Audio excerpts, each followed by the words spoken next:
અને આ તરફ વડોદરાના તપન પરમાર હત્યા કેસના આરોપીને કોર્ટમાં રજૂ કરાયા। આરોપી બાબર ખાન પઠાણ, વસીમ મંસૂરી કોર્ટમાં રજૂ અને શકીલ હુસેન શેખ તથા એઝાઝ હુસેન શેખ, શબનમ મંસૂરી રજૂ।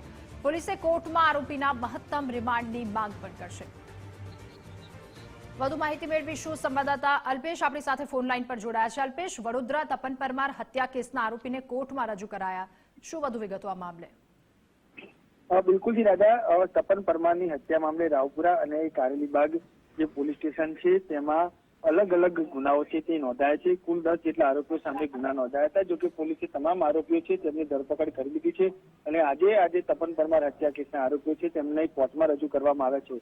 હત્યાકાંડનો જે મુખ્ય આરોપી છે બાબર ખાન પઠાણ, વસીમ મંસૂરી, શકીલ શેખ, એજાજ શેખ અને શબનમ મંસૂરી, આ 5 જેટલા આરોપીઓ છે કે તેમને અત્યારે હાલ કોર્ટમાં રજૂ કરવામાં આવે છે। જે રીતે પોલીસ પણ આરોપીઓના મહત્તમ રિમાન્ડ માંગી શકે તેવી શક્યતાઓ હાલ દેખાઈ રહી છે। આરોપીઓને કોર્ટમાં લાવવાના હોવાથી પણ ક્યાંક ને ક્યાંક કોર્ટનું જે પરિસર છે તે પોલીસ છાવણીમાં ફેરવાયું છે।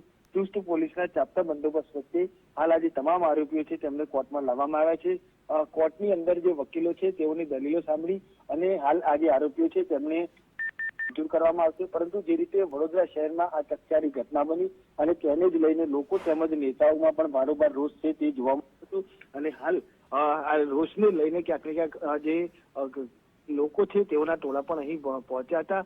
પરંતુ હાલ કોઈ પણ પ્રકારની ઘટના છે તે નથી ઘટી અને હાલ આજે તમામ આરોપીઓ છે તેમને કોર્ટમાં રજૂ કરવામાં આવ્યા છે અને મહત્તમ રિમાન્ડની માગણી પણ હાલ પોલીસ દ્વારા કરવામાં આવી શકે છે।